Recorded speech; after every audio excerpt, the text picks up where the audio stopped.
Boa noite, família. Estamos de volta. Eu e pastor, a gente tirou um tempo para descansar e estamos aí. Primeira semana vocês nos viram aqui, né? Mas tivemos a alegria de ser ministrados pela vida do André. E seguiu aí o tempo de descanso. Mas estamos de volta. Abra sua Bíblia, Hebreus, capítulo 11, verso 13.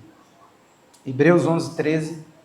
Dando sequência ao nosso trabalho do nosso ano, de ministrar a importância desse tema, caminho, nós vamos a esse texto aí, e eu tenho um tema para você nessa noite.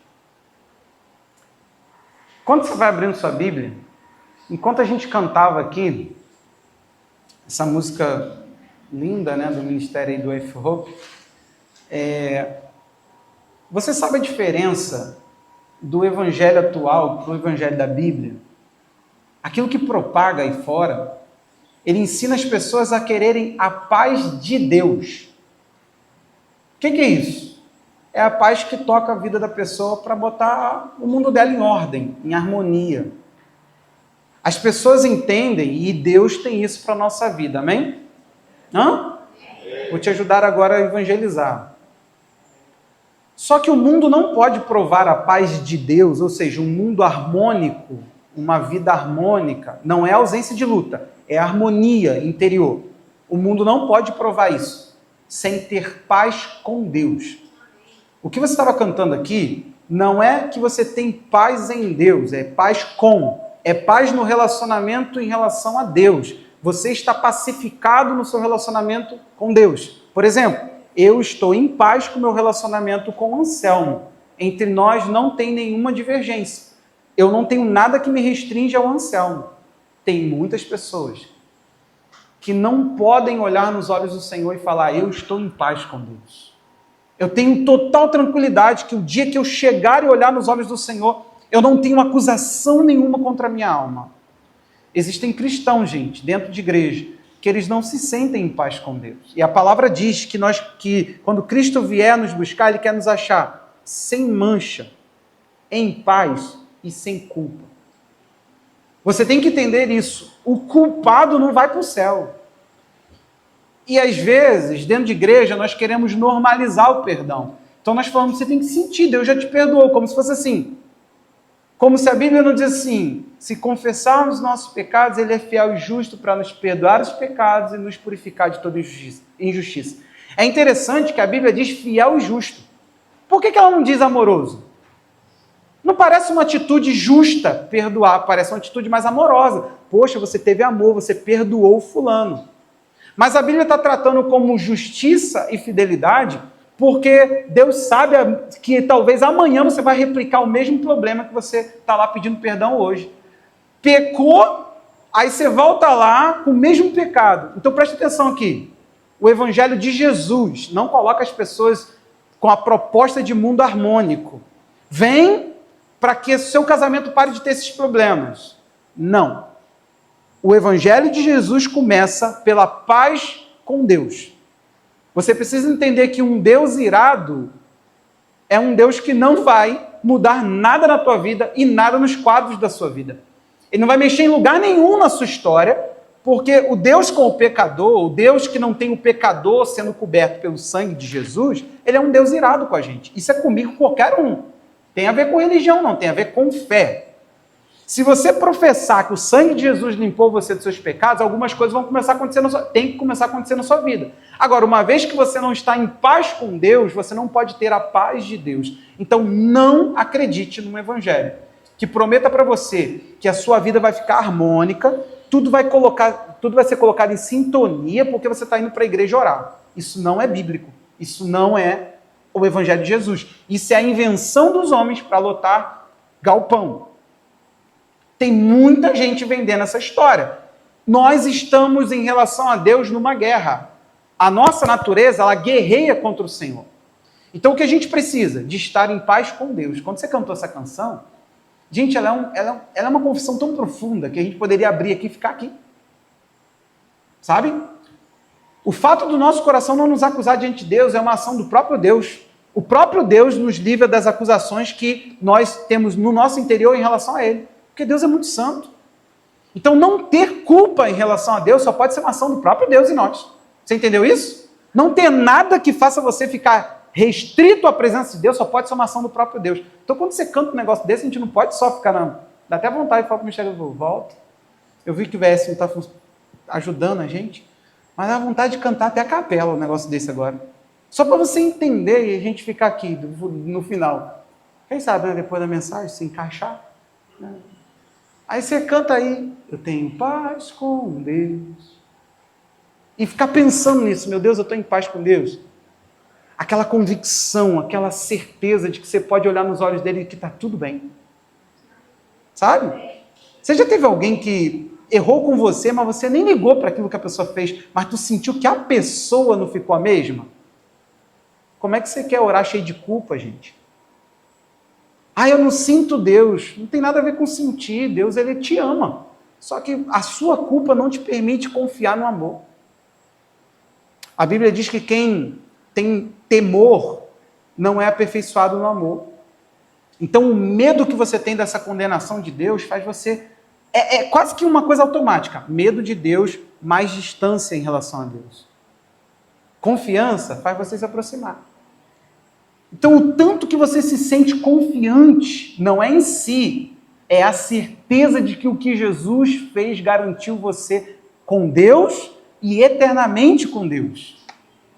É isso que você tem que carregar. Isso é ser um cristão. Um cristão de verdade, ele não é somente uma pessoa que tem um culto marcado num horário, num galpão.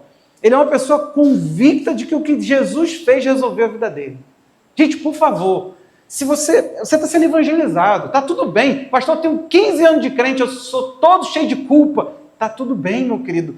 Hoje, você está ouvindo, é o processo, você está no caminho. E alguém te falou nesse estágio da sua vida de que você precisa viver sem culpa em relação a Deus. E não é assim, então eu me livrei. Não, é ir lá resolver, falar, Deus, ainda pesa sobre mim pecados que eu não deveria sentir culpa.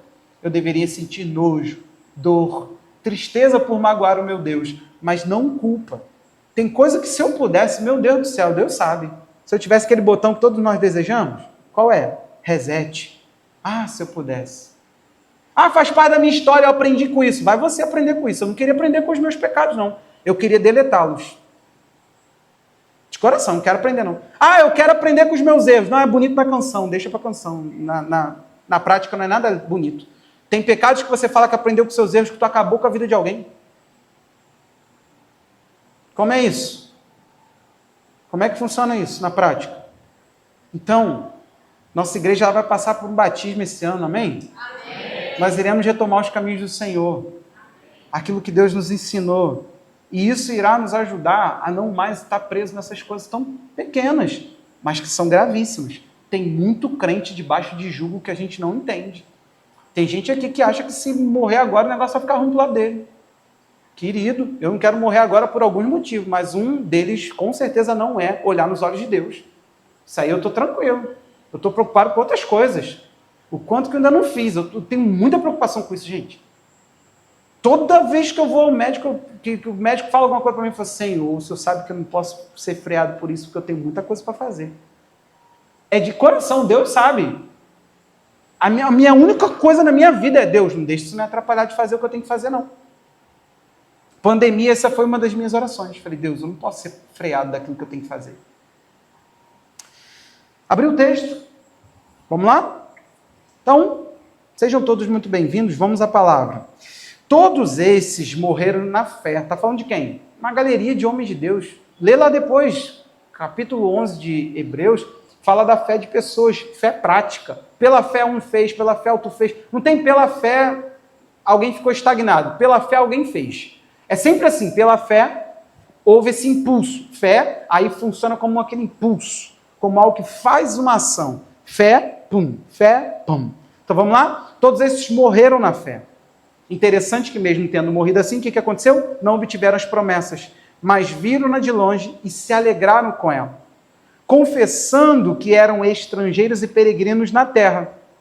Porque todos os que falam desse modo manifestam estar procurando uma pátria.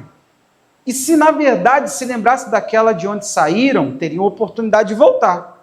Mas agora desejam uma pátria superior, isto é, celestial. Por isso, Deus não se envergonha deles, de ser chamado seu Deus, porque Ele lhes preparou uma cidade. Isso é lindo demais. Gente, como que eu amo esse texto? Pai, abre os nossos olhos. E eu quero ler mais um. Hebreus, ainda, 13, 14. Olha que frasezinha curta, objetiva e profunda. De fato, não é uma ideia nossa, não é uma ideia alegórica, é fato. Eu e você não temos aqui cidade permanente, mas buscamos a que há de vir. Aleluia. Nosso tema, caminho para casa. Eu estava lembrando desse tema, e você vai entender aí, por causa de todo esse contexto que li, eu estava lembrando de quando eu comecei a dirigir. Com 1 mês de carteira, eu fui para Angra, seguindo o meu sogro. 1 mês de carteira na provisória, eu peguei e viajei. E nunca me prendi a nada, assim, peguei a carteira e eu dirigi mesmo. Tem aquela história, claro, a gente ficava ali, né? Com cuidado, menino. Caso que olha para fora de novo, tudo aquilo, né? Baixa o vidro.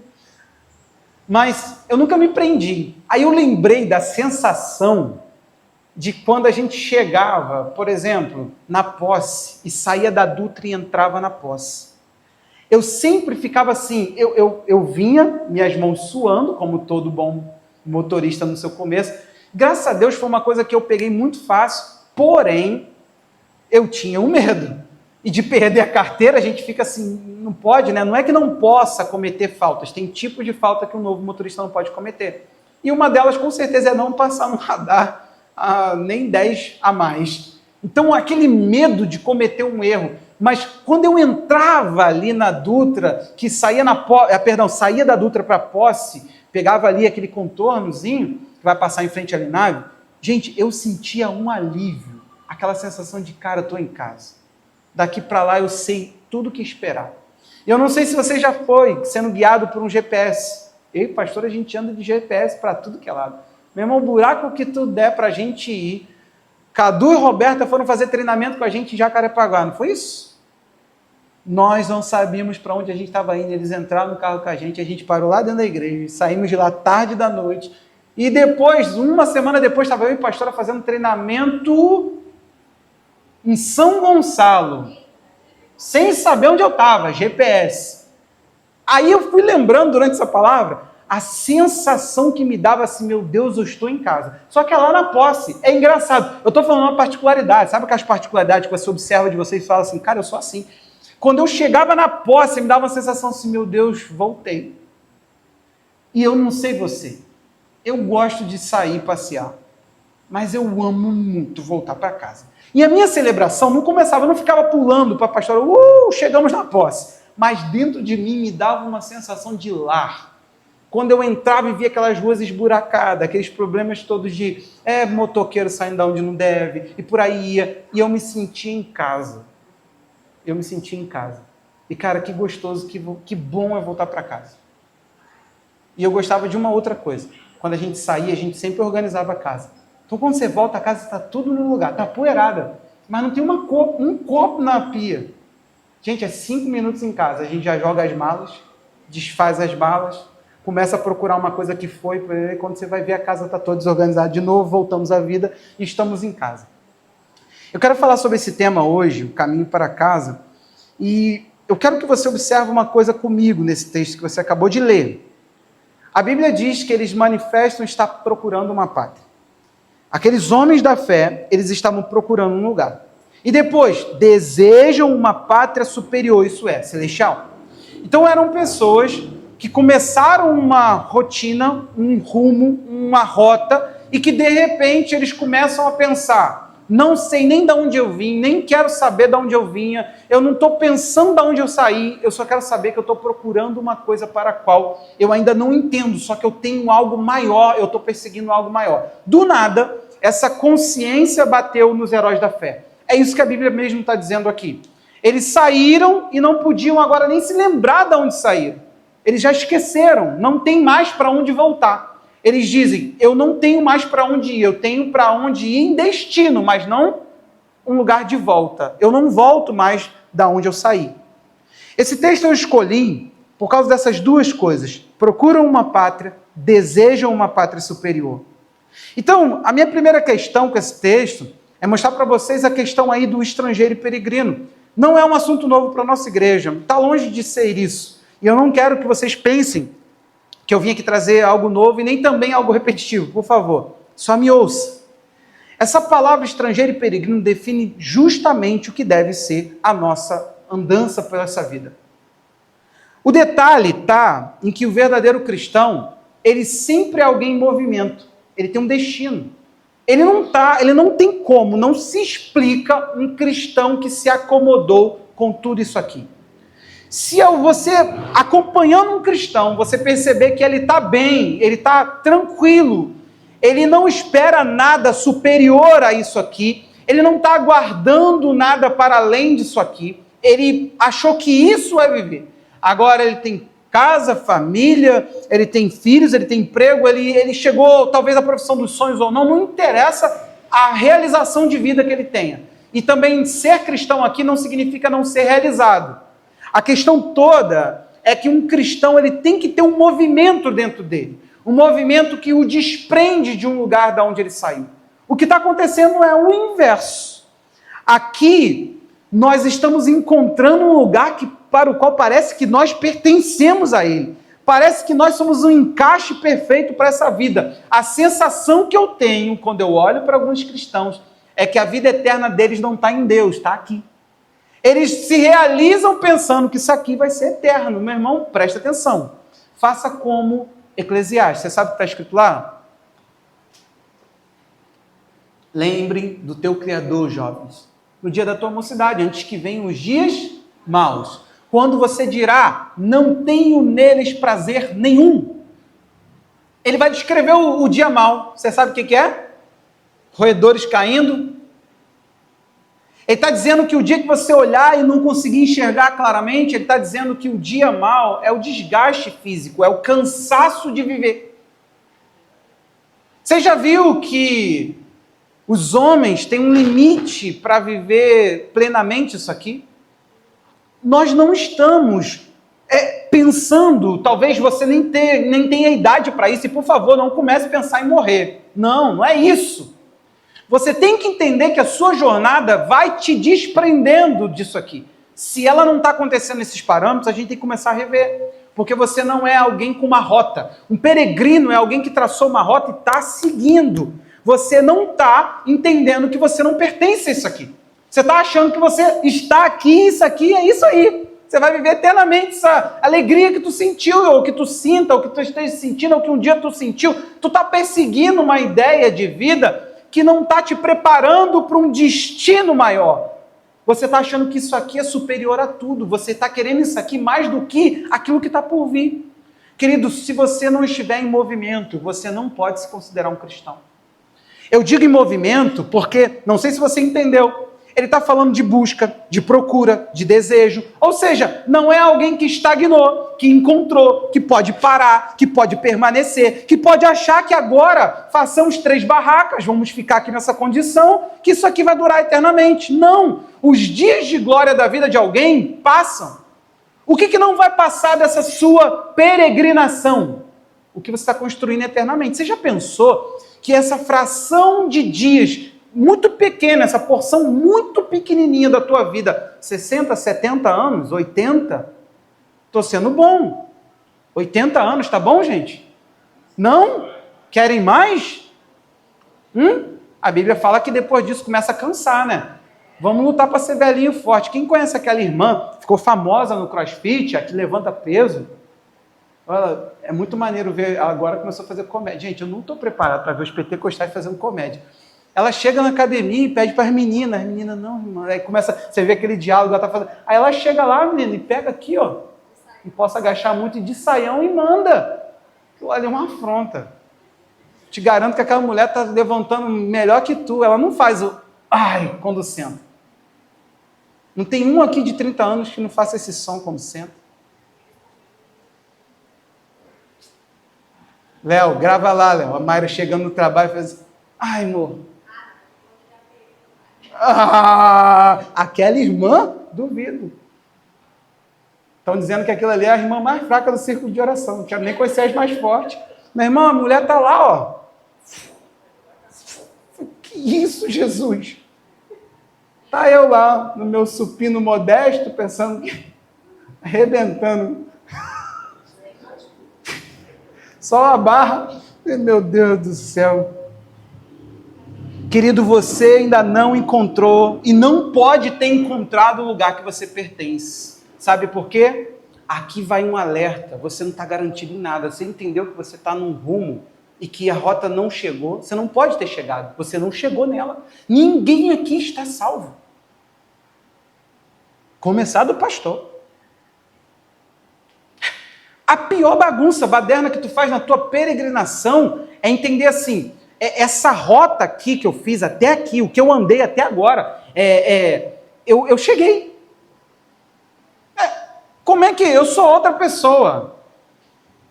Eu não sou mais aquele que eu era. Amém, glória a Deus, amém.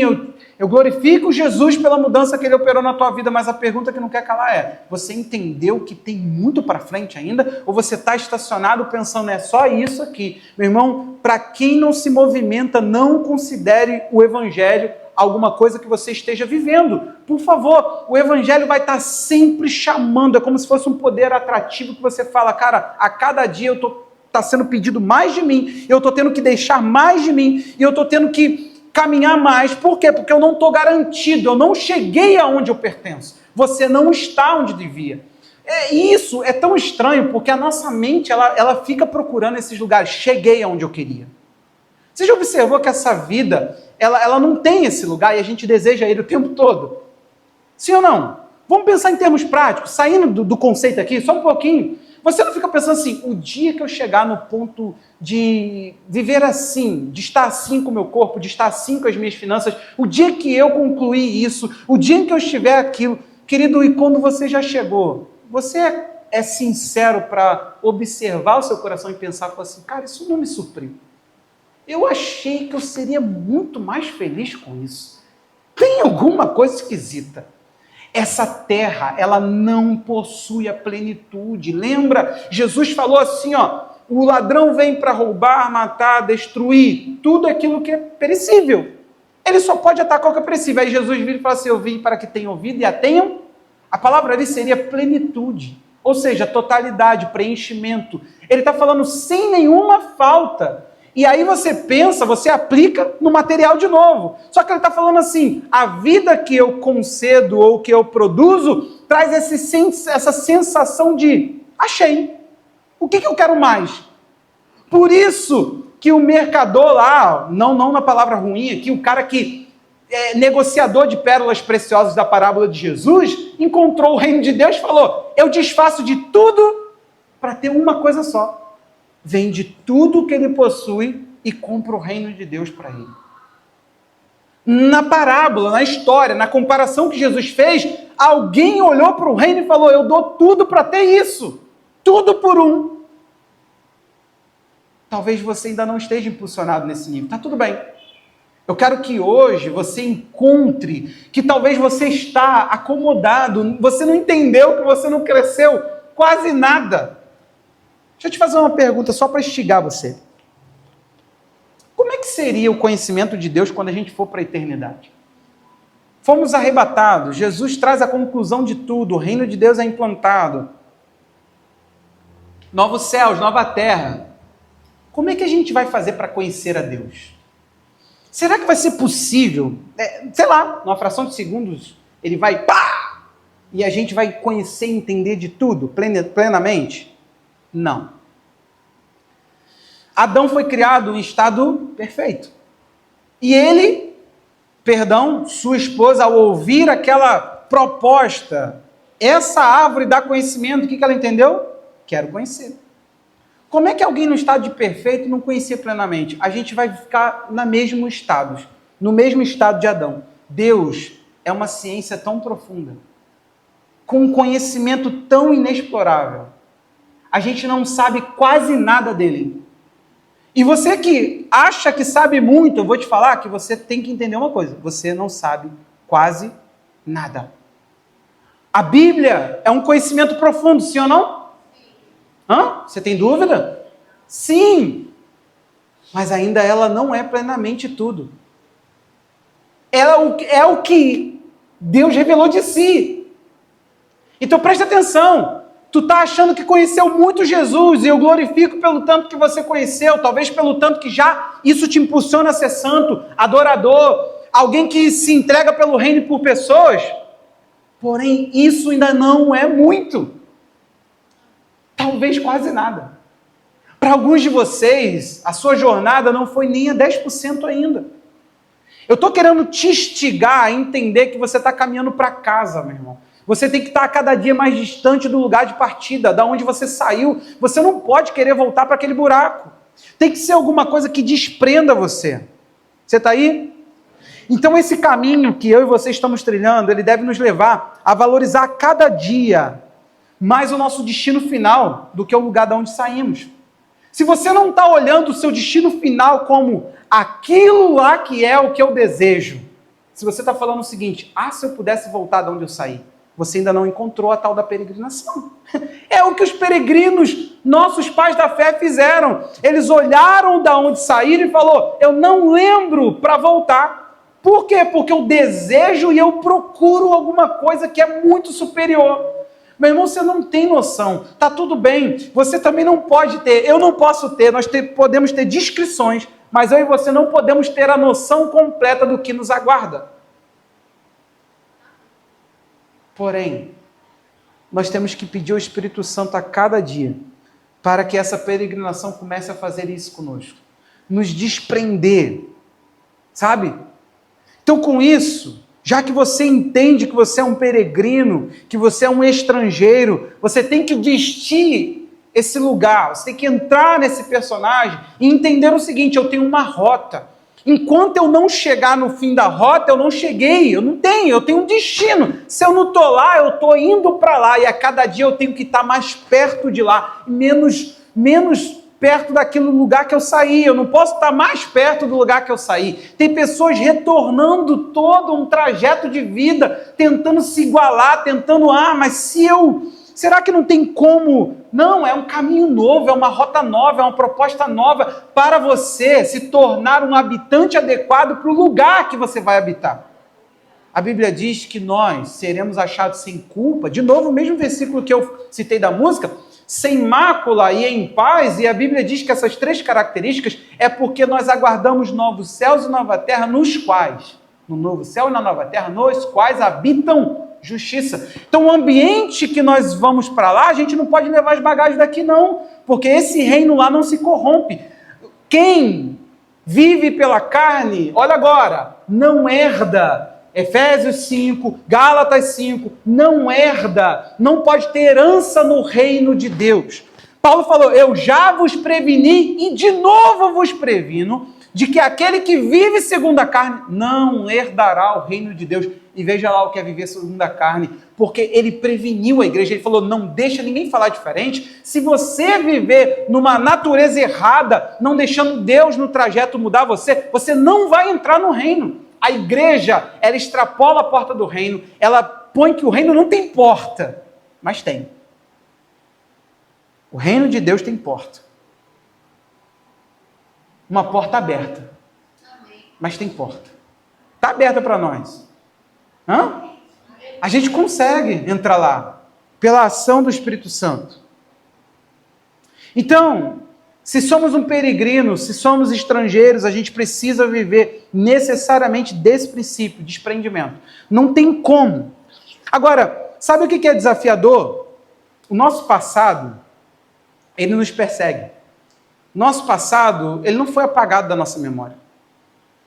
Ninguém aqui teve uma amnésia. Isso é doença, isso é alguma coisa que afeta cérebro, que afeta a memória, que prejudica você. Você não pode ser uma pessoa sem memórias. Mas é interessante o quanto que às vezes a gente tem uma facilidade de retornar a lugares que a gente nunca deveria ter retornado. Deixa eu te falar, você precisa cuidar, porque dentro de você você tem uma capacidade de frequentar lugares que você não foi fisicamente. Que isso, pastor? Olha o texto, e já falei sobre esse conceito, mas olha aqui, Atos 7,39 vai dizer exatamente isso. É um discurso longo, Estevão, primeiro homem mártir, ele está pregando a palavra. E o que ele vai fazer? Ele vai fazer um levantamento de todo o histórico de Israel, tentando confrontar a dureza do coração daquela geração, dizendo: nós sempre fomos duros para Deus. Nós sempre fomos teimosos. E no final ele vai dizer: diferente, não mudou nada. A nossa geração, assim como os nossos pais, são teimosos. O que vai acontecer? Ele vai morrer apedrejado. Lembra? Os pés de Paulo, né? Vai receber a roupa de Estevão. Vão tirar a roupa dele, vão apedrejá-lo até a morte. Só que ele vai pregar. E olha só, nossos pais não quiseram obedecer a Moisés. Moisés aqui na figura do guia, mas o rejeitaram. No seu coração voltaram para o Egito. Gente, Israel não voltou como nação. Israel não fez esse processo de migração. Não houve isso. Vamos todos voltar ao Egito. Não. Eles entram lá por José, ficam 400 anos de cativeiro, eles entram como convidados e se tornam escravos, mas depois disso eles não voltam mais como nação. Só que a Bíblia diz que no coração eles voltam ao Egito. Quando foi que eles voltaram no Egito? Olha só na intenção, dizendo a Arão, lembra disso aqui? Bezerro de ouro?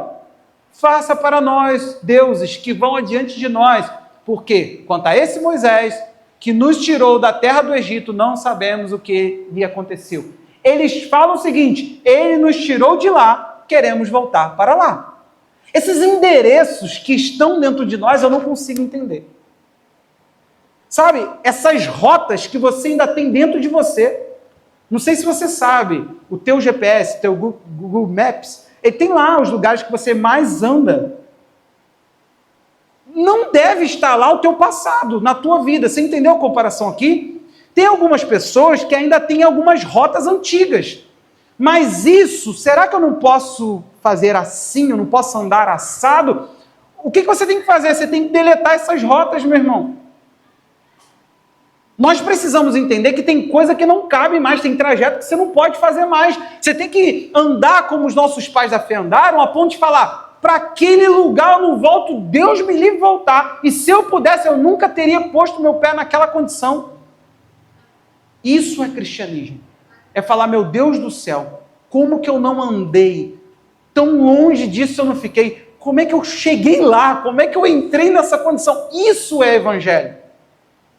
É quando a gente fala: nem nas minhas intenções eu penso em retornar para aquilo que um dia eu fui. Nem que pudesse, nem que Deus me falasse: está tudo bem, que Ele não vai fazer.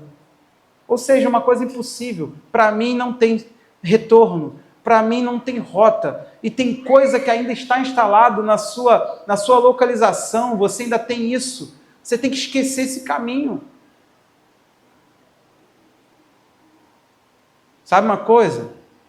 Chega dentro da tua casa hoje, para tua esposa, para o teu esposo, olha para a Bíblia, olha para o teu casamento, fala assim: meu amor, vamos fazer nossos votos de volta? Para nós dois só tem uma solução: ou tu morre ou eu morro. A gente falou isso lá quando o pastor falou. Vamos fazer o seguinte: deseje a morte, mas não deseje ficar longe de mim. Vamos brigar pelo nosso casamento até o fim. Pastor, mas a gente está com problema. Mas quem disse que é problema? Isso é jura de amor. Isso é pacto. Isso é palavra. Aprenda a dizer que no seu casamento não vai ter nunca uma rota de divórcio, você vai sim fazer uma rota de correção de rota. Aprenda a viver relacionamentos saudáveis e você não vai ficar pulando de igreja em igreja procurando a igreja perfeita, o pastor perfeito, até porque você atrapalha, lembra? Se tu for para um lugar que é muito bom e tu chegar lá, aquele lugar vai deixar de ser bom.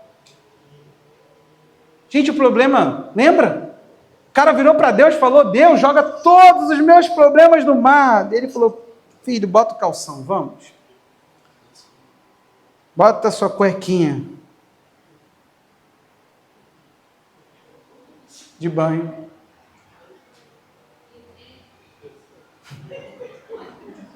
É tão forte que Deus ele sempre falou para Israel o seguinte: Egito não. Essa voz ficou em Deus assim: Egito não. Olha Oséias. Você já leu Oséias? Capítulo 2, 14 a 17. Para mim, é uma das coisas que mais me fascina, é quando a profecia ela é melódica, é poética, é bela. Isso faz a gente entender que o discurso cristão ele tem a sua beleza, ele não é somente um discurso. Deus da Bíblia, ele é poético. Ele inspirou uma poesia, ele inspirou uma história de amor de um homem para falar: eu quero mostrar para o meu povo como eu me sinto. E não vai dar só para eu falar assim, eles se prostituem com deuses. Eu quero te mostrar isso na prática, Oséias. E Oséias se casa com uma prostituta para entender Deus e para pregar essa verdade para o povo de Israel. Aí olha só que interessante. 2,14 diz assim: portanto, eis que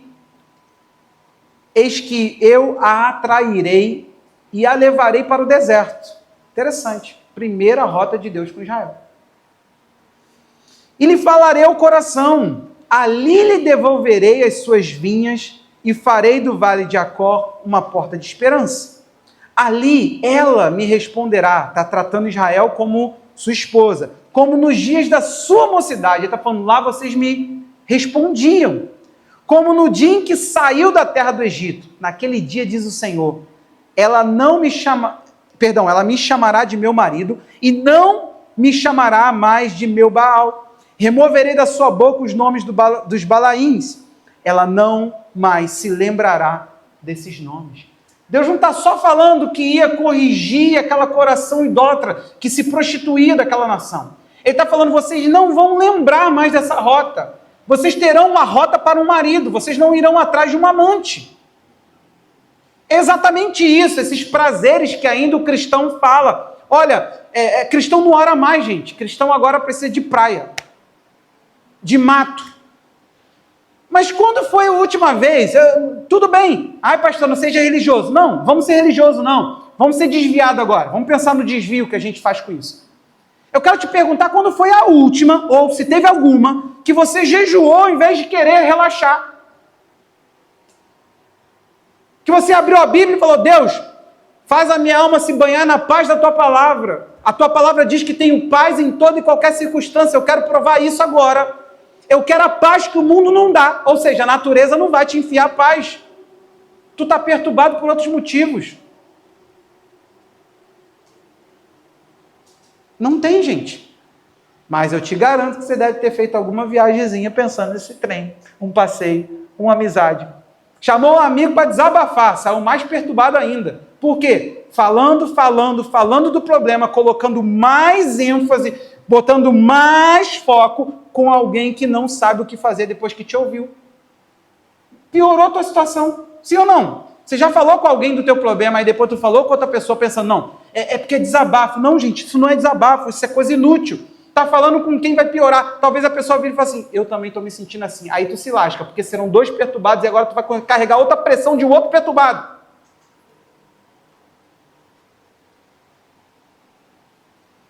Ele fala, eu vou levar vocês para o deserto, porque é só lá que eu consigo vocês. Cara, é só na rota do sofrimento que eu consigo falar teu coração. É só desgraçando você primeiro, que depois você dá atenção para mim. Gente, presta atenção aqui. Deus não ama essa linguagem. Ele está falando, mas é a única solução. Tem pessoa aqui que você tem que entender que não é batalha, diabo, não é nada disso, é teu coração. Deus está falando, eu não te acesso, mas eu só te acesso. Cuidado com aquilo que você responde a Deus. Tu ficou crente depois de uma doença? Ficou crente depois de um desemprego? Por que isso, gente? Isso é a pregação da igreja. Deus está te moendo, não sei o quê. Não, ele está tentando explicar para você que você só se sensibiliza na desgraça. Não é ele que produz, não, é você. Ele fala o seguinte, eu não posso continuar te dando vinhas fartas, eu não posso te devolver as vinhas, porque você pega as minhas vinhas e usa para o seu prazer. Sabe o que esse povo fazia? Vinha, uva, vinho, bebida, perdição. Idolatria. Ele está falando, vocês se embriagam com aquilo que é meu, me deixam de lado, espera lá, vou devastar, porque ele explica isso para a nação. Leia Oséias. Ele explica falando, você tem que entender que aquilo que produz alegria para o teu coração, a alegria que tu tanto deseja é minha. Gente, o conceito de alegria vem de Deus. Você tem que entender, mas eu tenho direito de ser feliz. Não, tu está entendendo felicidade errada. Está no Senhor teu Deus, a tua satisfação. E o dia que você entender que Ele é teu marido, linguagem aqui, tá? O dia que você entender que esse relacionamento profundo que Ele quer ter com você, Ele vai falar, te devolvo a vinha. No deserto, não é que Ele plantou uma vinha no deserto. Ele falou, quando vocês forem lá comigo, aí eu vou deixar a alegria voltar. Porque lá no deserto eu vou consertar essa tua idolatria, essa rota que você tem para os seus amantes. Essa rota que você tem para a sua perdição. Ainda em Oséias 11, de 1 a 5. Olha que linda. É linda demais essa poesia, gente.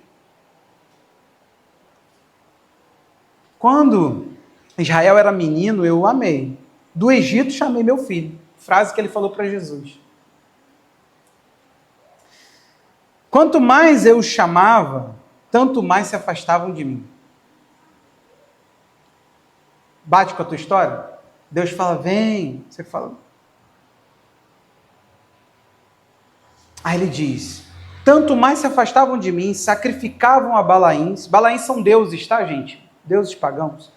Falso senhor é o nome dessa palavra, falso senhor, falso dono.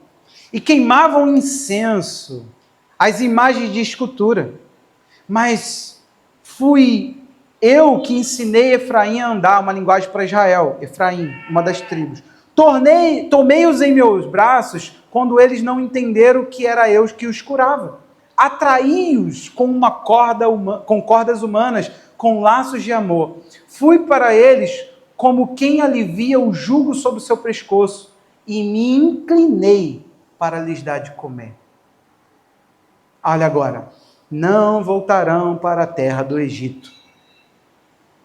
Que legal, né? Aí diz assim, mas os sírios será o seu rei, porque se recusaram a voltar para mim. O que ele está querendo dizer? Não vou devolver a vocês o lugar que vocês pertencem. Vocês são escravos. Eu não vou jogar vocês lá na escravidão do Egito. Vou fazer o seguinte, vou fazer pior. Vou trazer os sírios e vou dar para eles a minha terra. É minha. Eu vou dar para os sírios a minha terra. Eu vou permitir que os sírios baguncem vocês, mandem em vocês, porque vocês não me quiseram. Se vocês não me querem, vocês não precisam querer o que eu tenho. Eu posso dar a quem eu quero. Tudo é meu. É interessante que Abraão, quando ele foi chamado para cumprir a rota da sua fé, ainda lá no capítulo 12, verso 10, Abraão sai andando sem rumo, gente. Lembra? Sai da terra da tua parentela, da casa do teu pai, e vai para a terra que eu te mostrarei futuro. E Deus não mostrou, não. Abraão, ele continua a rota que ele estava fazendo com o pai dele. Ele pensa, já que não falou para onde, vou andar para Canaã. Só que ele sai andando sem rumo. E o verso 10 diz assim, do 12, havia fome naquela terra. Assim, o que Abraão fez?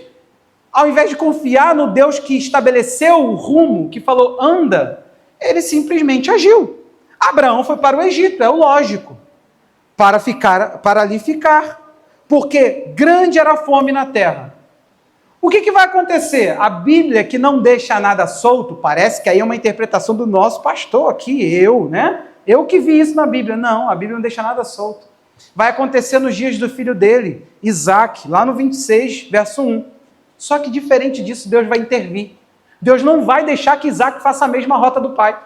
Deus ele vai explicar. Abraão, nessa hora, ele só agiu pelo óbvio. Ele foi pelo mais fácil. Ele entendeu. É curto, é pensar. É matemática. Isso mais isso igual a isso. Se lá tem comida, é para lá que eu vou. Veio fome à terra, assim como tinha acontecido nos dias de Abraão.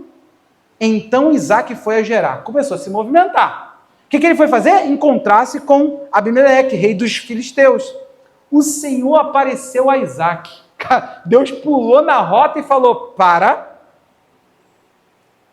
não desça ao Egito, mas fique na terra que eu lhe indicar. Você tem que entender isso. uma rota que Deus produz, ele vai falar o seguinte: pode ficar tranquilo. Olha o que ele fala: habita nela, e eu serei com você e o abençoarei, porque a sua descendência darei essas terras e confirmarei o juramento que fiz a Abraão, seu pai. Era imprescindível que esses pais da fé, era indispensável que eles fizessem o que Deus ordenou a eles. Você sabe o que era?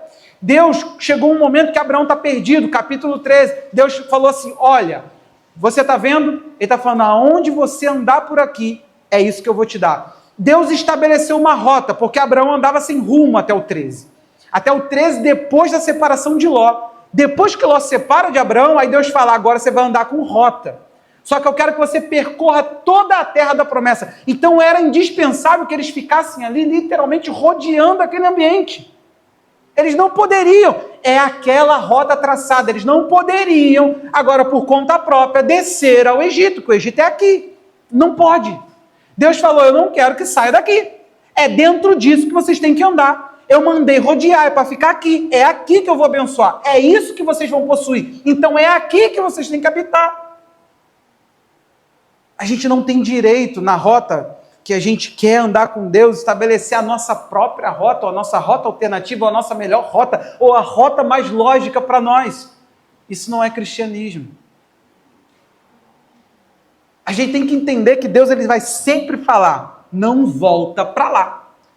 Pastor, de coração mesmo, estou cansado de passar uns apertos financeiros. Trabalhar mais é a melhor lógica, mais lógico, não é isso? Eu discordo de você. Já vi gente ser bem abençoado com Deus, batizado numa inteligência. Nosso amado Crown, nosso curso de finanças, aprender que uma habilidade da pessoa poderia dar para ela muito mais do que se ela se lascasse trabalhando por aí. E eu já vi gente ganhar muito bem. Talvez o que está faltando para você é entender que você está numa rota para Deus. Que você está numa rota onde Deus é o orientador. Não é possível, meu irmão, que você está andando que Deus mandou tu andar, dentro de onde Deus mandou tu andar, e você só vive lascado nisso tudo. Para mim, isso tem mais a ver com as tuas rotas. Você imagina Deus falar: anda na tua peregrinação que eu te proverei. Se alguém falasse para mim assim, vamos lá, André. Se alguém vira para você assim, vamos ver, vamos achar teu coração. Tudo pago. Você pode escolher a viagem, tudo pago. Para onde você iria? Não manifesta não, para a gente não badernar a coisa aqui. Você tem que pensar com muito carinho. Eu te mantenho num país por 1 ano. Você já pensou que nenhum cristão aqui, querido, por favor, eu entendi, eu sei que você entendeu o exemplo, não é julgamento que eu vou te falar. Mas nenhum de nós vai pensar assim: poderia ser para missões?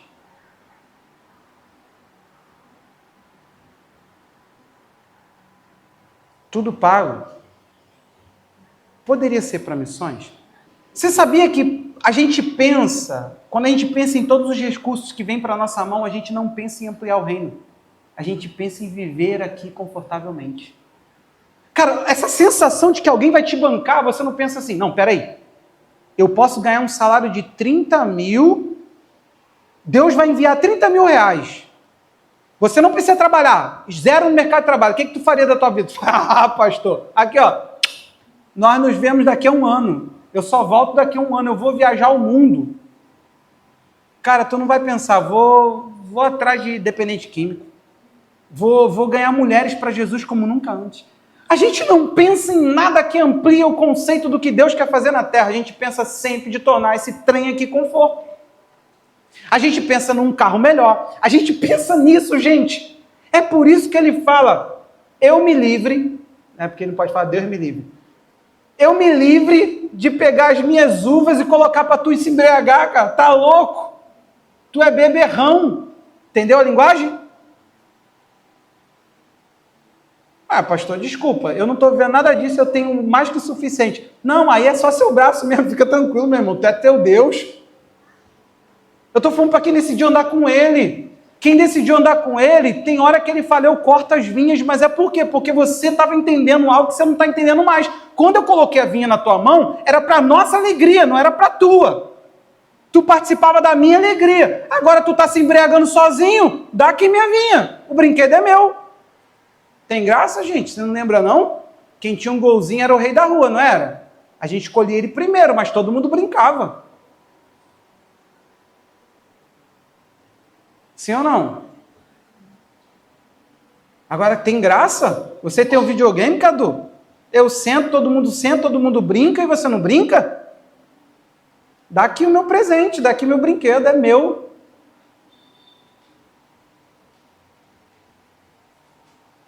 Não sei se você está entendendo. Não tem nada a ver com você que está querendo viver do teu próprio braço. Está tudo bem com você, gente.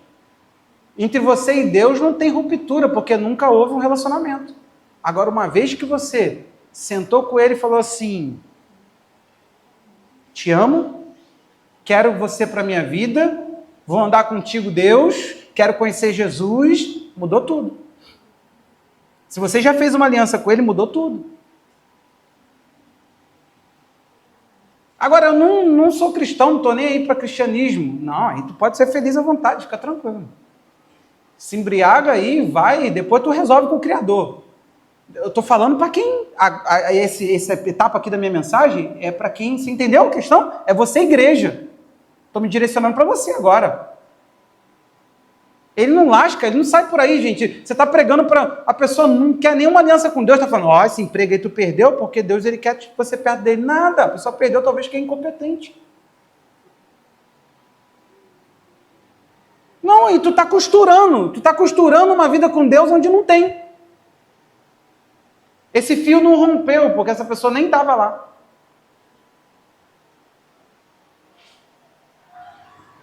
Agora você que um dia andou com ele,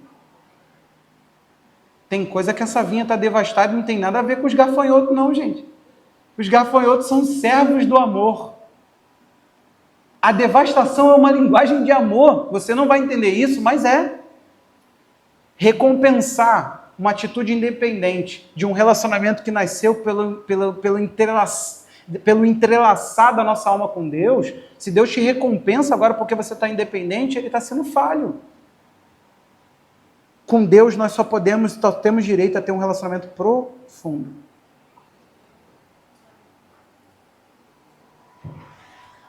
Para todos nós agora.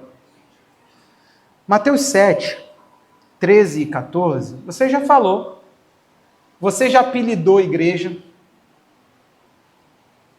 Você já ouviu esse texto? Algum crente já falou para você?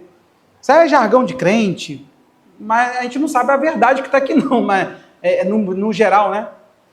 Mas replicar esse texto a gente replica. Vamos ler junto? Entre pela porta, porque larga é a porta e espaçoso é o caminho que conduz para a perdição. São muitos que entram por ela.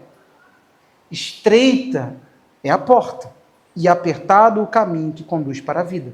E são poucos os que o encontram. A ênfase aqui não é porta, gente. Aquela igreja ali é da porta larga. Se ela fornece os caminhos aqui largos, então é a igreja da porta larga. Se ela não é uma igreja histórica, uma denominação, e ela é uma comunidade, ela não é necessariamente uma igreja de porta larga. Vai por mim. Hoje em dia não está sinônimo de nada se chamar de denominação histórica, tradicional. O que a gente tem nesse texto? Duas questões. Porta, caminho. Ninguém entra por uma porta e está automaticamente em um lugar. Ele falou assim, entrou, começou. Conduz. Vai até. Se eu te faço uma pergunta hoje, né? Qual é o resultado dela? Você pode dizer, meu último ponto você pode dizer, eu sei para onde ir. Você pode afirmar que você entrou pela porta correta, ou seja, você acessou por onde devia. Você viu aqui que não tem macete no reino, gente. A gente, quando jogava Super Mario, chegava numa fase, a gente pulava lá pro Copa para resgatar a rainha. Quem sabia fazer esse macete aí no Mario? No Nintendo? Cara, passamos de nerd na nossa geração. A gente pulava lá pro Copa, né? Cara, chegou uma época que eu me dei conta de que eu nunca joguei as fases. Estranho isso, né? Ruim. Porque a gente já pulava de uma fase para outra, a gente nem descobria. Tem um monte de macete nos videogames, coisa que faz a gente burlar o caminho, sabe? Acessos que vão levar a gente para um lugar. A pergunta é, no reino, você acessou pela porta correta? Porque a porta estreita entra. O caminho, largo, a gente entra. O caminho apertado e a porta apertada, a gente acha. Tem que ser procurado. Você pode afirmar assim para você hoje, escuta aqui. Eu sei para onde eu estou indo e eu estou seguro do que eu estou fazendo. Pastor, a porta que eu entrei e o caminho que eu estou indo conduz para a vida. Gente, o legal é pensar, ninguém está indo para a vida, ninguém está na vida, alguém está indo para a vida. E ninguém está na perdição, alguém está se perdendo. Ambos os caminhos não estão garantidos. Tem nada a ver com o tamanho da doutrina da igreja, se corta o cabelo, se não corta, se usa tal roupa, ou a roupa tal não se usa. Isso aí é muito mais profundo. Quem te deu o acesso pelo qual você diz que está caminhando em direção à vida? Quem falou para você que você entrou nela? Gente, é muito perigoso. Você pode estar batizado. Alguém te deu um acesso a um lugar que você não está indo. Pastor, mas como é que eu sei? Por isso que essa igreja tem algo. Além de te empurrar para o Espírito Santo, a gente te empurra para o discipulado.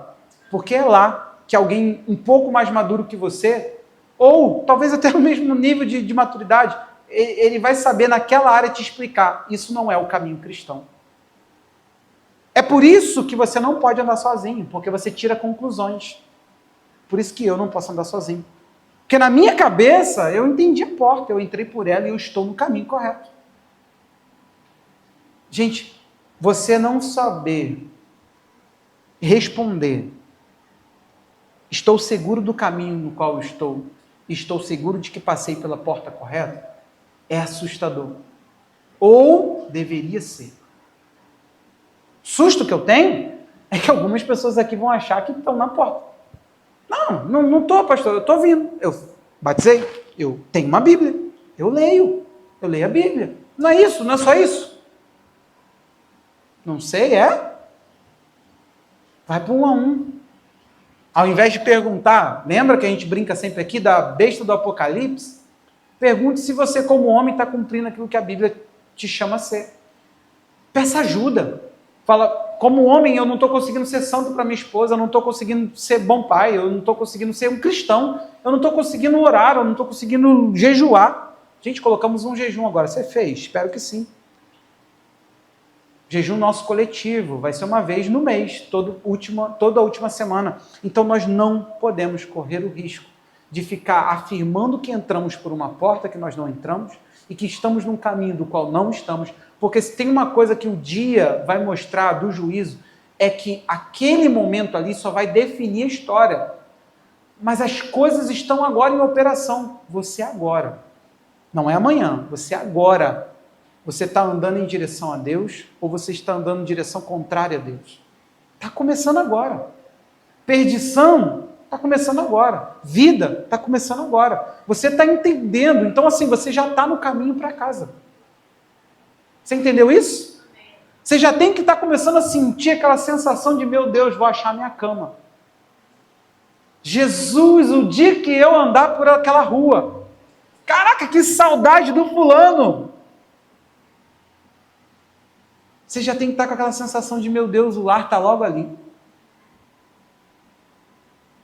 Gente, eu te garanto que se você está nesse rumo, você está inquieto com a situação da Igreja de Jesus no Brasil, você está inquieto com a sua situação em relação a essa igreja, você não está orando pouco, você não está acomodado, não adianta, não é falar, ora igreja, vou ensinar a vocês sobre igreja. Não, o dia em que você entender isso que eu estou ministrando agora, posso te garantir, A Bíblia fala que a santificação muda. É a Bíblia quem fala, a oração muda. Como assim, pastor? Está lá. É só ler 1 Pedro, já viu? 4. Está lá escrito que o fim traz alguma aplicação a mais à nossa postura de oração. Lucas, quando Jesus faz o sermão da vinda dele, ele fala que os homens estariam vigiando e orando para aquele dia não pegar eles de surpresa. Ou seja, quem está esperando esse trem da vinda de Jesus, a conclusão de toda a história, o findar de tudo isso, o reino de Deus sobre a terra, ele está o dia todo pensando, o reino de Deus virá, eu tenho que promover o reino. Por que o reino não aumenta? Ele não está preocupado com o Rio de Janeiro, da forma como está. Ele está preocupado em ser um cristão no Rio de Janeiro e ele não conseguir mudar vidas. Nós temos que estar incomodados, não é com isso aqui, não é salvar isso aqui, não é tornar isso aqui confortável. Ei, olha para mim, você tem que estar incomodado, é a justiça que você precisa buscar em primeiro lugar o reino dos céus e sua justiça, e lembrar daquele meu exemplo. Se você pudesse implantar o reino de Deus, bancado pelo próprio Deus, será que você não usaria isso para a tua própria glória? A gente precisa entender se a gente está trazendo o reino de Deus, gente. Pegou?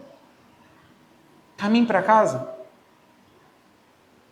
A Bíblia vai dizer em Filipenses 3, 19 a 20, que a nossa pátria é o céu. A nossa pátria é o céu.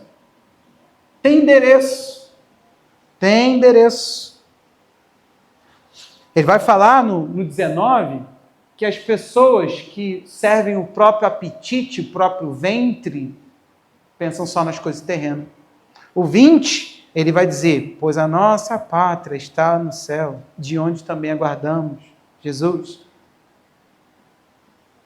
A nossa pátria está lá. Tem rota, gente. Tem rota. Você está entendendo isso? Hein? Me ajuda aí, gente. Vocês que vão treinar para ser discipuladores, me ajuda aí, gente. Vamos pegar as pessoas, vamos ajudá-las a pensar a vida de uma forma muito mais ampla. Você vai entender que algumas ansiedades só funcionam para quem vive daqui. Tem coisa que não funciona. Outro dia eu estava pensando numa situação, aí meu coração foi tão cheio com as verdades sobre a vinda de Cristo, pensei assim, mas se ele volta, isso tudo desaparece.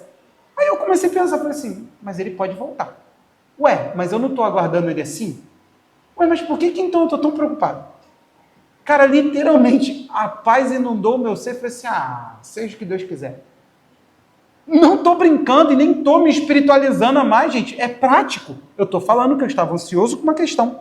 De repente, 300 verdades da vida de Cristo na mente, de repente caraca, louco, hoje pedirão a tua alma. O que tens preparado? Para quem será? A fragilidade de tudo que a gente luta. Mas se você deseja a pátria, pode se pôr de pé? Se você deseja a pátria, meu irmão, caso você possa, né? Fique de pé.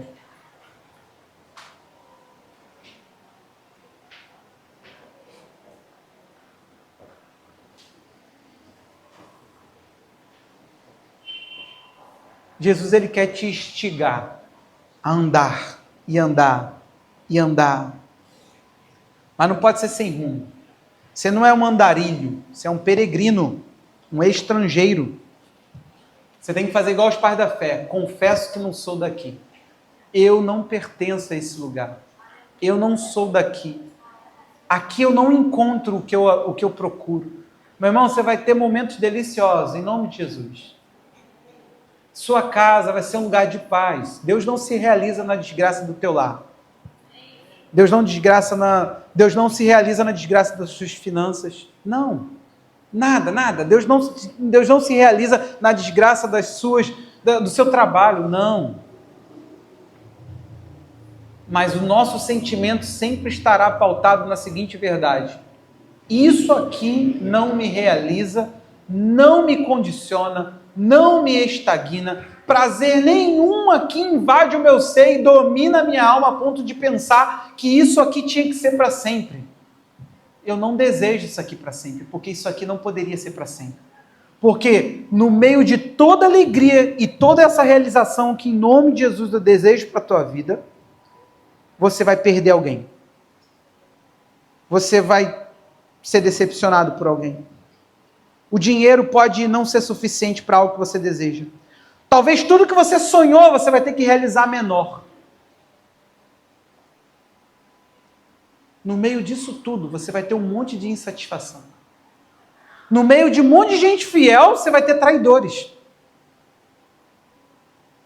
Como é que eu posso dizer para você que aqui tu vai encontrar isso que a tua alma está tanto procurando, que é essa harmonia plena em todos os lugares?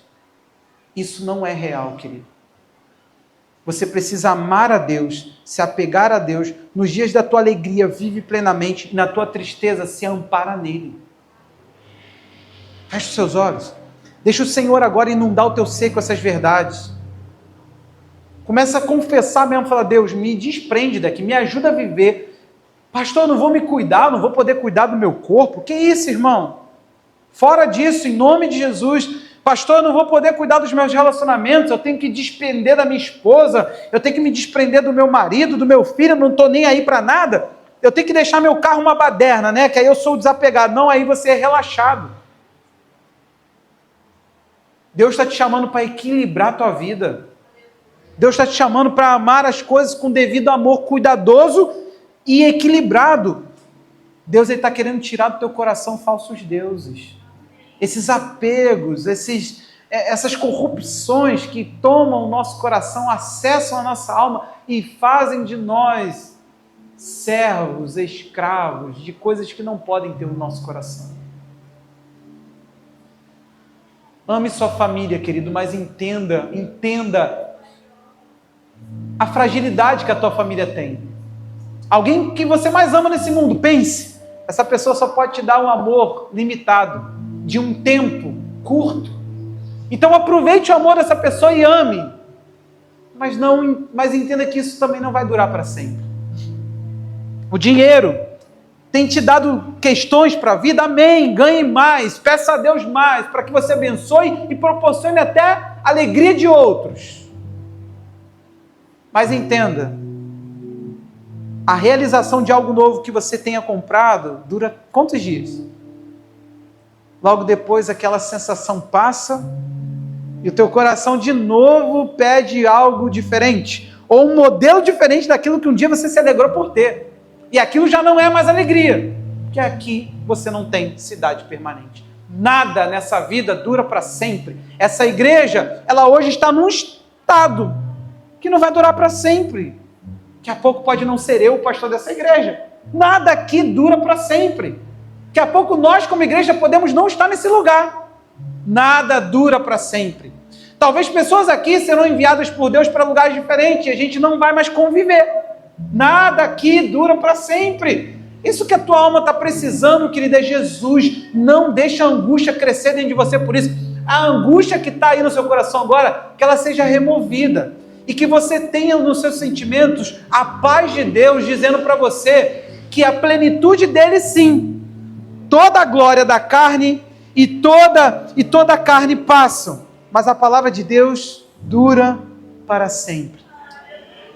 Aquilo que realmente te satisfaz vai durar para sempre.